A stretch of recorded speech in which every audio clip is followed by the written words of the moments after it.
I found a hidden folder on my husband's old laptop, and now I'm terrified to step foot in my own home. Last week was our third anniversary. Everything was going perfectly until my husband, Samir, had his old laptop crash. He told me that if I could fix it, I could use it for my office work. Being a bit tech savvy, I decided to give it a shot myself. The laptop turned on, but it was incredibly slow. I started deleting junk files when I stumbled upon an obscure folder deep inside the C drive named System Config Backup. I expected boring system files, but the folder size was 50 gigabytes. When I opened it, there were no technical files. Instead, there were hundreds of folders, each named with a specific date. I opened the oldest one. My breath hitched. They were photos of me, but not photos we had taken together. They were from a time before we had even met. Me going to the gym, me standing at the bus stop, me drinking coffee on my balcony, all from when I was brand new to this city and didn't even know Samir existed. Every photo was taken from a strange angle, from behind trees, through car windows, or from a distant building. I opened another folder. This one was from after our marriage. Inside were photos of our bedroom. We don't have cameras in our house, at least. I didn't think we did. But the angles showed the cameras were hidden inside smoke detectors and AC vents. The most terrifying part: the last folder was dated today. I opened it. There was a photo of me taken just 10 minutes ago. I was sitting in the kitchen with the laptop, and in the gap of the curtains behind me, someone had snapped a picture. Just then, I heard the back door creak open. Samir was home. He walked into the kitchen and asked softly, "How's it going, baby? Did the laptop get fixed?" I slammed the screen shut, but I think he saw my trembling fingers. He walked up to me, placed his hand on my shoulder, his touch felt ice cold, and whispered, "You shouldn't have opened the backup folder, Priya. Now the surprise is ruined, isn't it?" I am currently locked in the bathroom. Everything is silent outside, but I know he's standing right behind that door, waiting. And the worst part, I just realized that behind the bathroom mirror, a tiny red light is blinking. I found my husband's secret camera, but now I realize I'm not the only one watching. I sat on the bathroom floor, shaking violently. That red light blinking from behind the mirror felt like an eye staring at my soul. Then, there was a knock on the door. "Priya, come out. I've ordered dinner." Samir's voice sounded completely normal, as if nothing had happened, but there was no warmth in it, only a strange, chilling persistence. I gathered some courage and grabbed my phone. I thought about calling the police, but suddenly, I received a message from an unknown number. It contained a link and a message: "Get out of there. He is watching you." I clicked the link. My eyes widened in horror. It was a live streaming website, but not a normal one. It was a live feed of our entire house. The kitchen, the hallway, the bedroom, and a live video of Samir standing right outside the bathroom door, pressing his ear against the wood. But the most horrifying thing was the live chat scrolling at the bottom. People were sending tips in cryptocurrency and commenting, "This is getting good. Priya found out. Samir,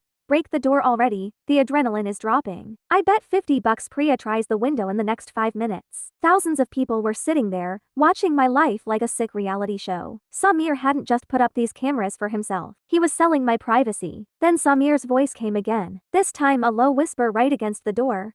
"Priya, the follower count is growing. Look at the camera and cry a little. We'll get a bonus today." My heart sank. He wasn't my husband. He was a monster using me as a product. I looked at the small bathroom window. It was dark outside and quite a drop, but staying inside was worse than death. I turned the shower on full blast to make him think I was bathing. Then, I slowly opened the window. As I put one leg out, my phone buzzed again. The same unknown number. It read, "Don't go out the window. Camera 9 is in the garden tree. They are waiting for you there." I looked out. Hidden among the thick leaves of the tree, I saw another tiny red light. The whole neighborhood, the whole house, every corner was a lens. I was in a cage where every wall had an eye. I looked back. The bathroom lock was turning slowly. Samir had a duplicate key. The door opened an inch, and I saw Samir's face. Samir stood in the doorway, the glow of the laptop screen illuminating his face like a mask. The door was now wide open. He wasn't rushing me. He didn't have to. He knew I was trapped in a grid of sensors and lenses. "Why, Samir?" I whispered, my back against the cold bathroom tiles. "Do you know how much people pay to see the perfect life fall apart, Priya?" He stepped closer, tilting the laptop so I could see the chat. The numbers were staggering. Thousands of people were watching us in real time. They don't want movies. They want real fear. And right now, you're giving them a 5-star performance. He reached out to grab my arm, but I ducked under his reach and bolted into the hallway. I wasn't running for the door. I knew the garden was a trap. I was running for the basement. The chat went wild.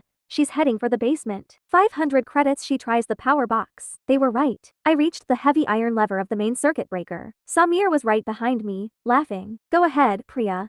Switch it off. I have backup generators. All you'll do is trigger the night vision mode. The fans love the green tinted stuff. I paused, my hand was on the lever. I looked at the ceiling. I could see the tiny glint of camera 12 in the corner of the basement. I didn't pull the lever. Instead, I grabbed a heavy wrench from the workbench and smashed the backup generator's fuel line. Gas began to hiss out. Priya, stop. You're ruining the equipment. Samir's voice finally lost its calm. I looked directly into camera 12. I didn't cry. I didn't scream. I smiled. If you want a finale, I said to the thousands of faceless viewers, here it is. I pulled the main breaker. The house plunged into total darkness. Then, I struck the wrench against the concrete floor, creating a spark near the leaking fuel. Boom. The basement didn't explode, but a flash of fire erupted, thick black smoke filling the room instantly. The night vision cameras couldn't see through the dense smoke and heat. For the first time in years, I was invisible. In the chaos and the dark, I didn't run for the exits. I knew Samir would be watching the doors. Instead, I crawled through the old laundry chute that led to the garage. I heard Samir screaming my name, coughing through the smoke, frantically checking his phone to see where I went. But his screen was black. The stream was offline. I reached the garage, grabbed the spare keys to our neighbor's car. I had watched them hide it months ago, and drove through the closed garage door. I didn't go to the police. Not yet. I drove to a public library, logged onto the dark web link from my phone, and used the admin password I had glimpsed on Samir's laptop when he was gloating. I didn't just shut down the stream. I uploaded the identities of every single premium subscriber who had paid to watch me, their names, their bank accounts, their locations. If they wanted to watch a life get destroyed, they could watch their own. It's been 6 months since the fire. Samir is behind bars awaiting trial. I moved to a new city, changed my name, and cut my hair. I thought the nightmare ended when I uploaded that list of subscribers. I thought I had won. But yesterday, I found a plain white envelope under my hotel room door. Inside was a single QR code and a note.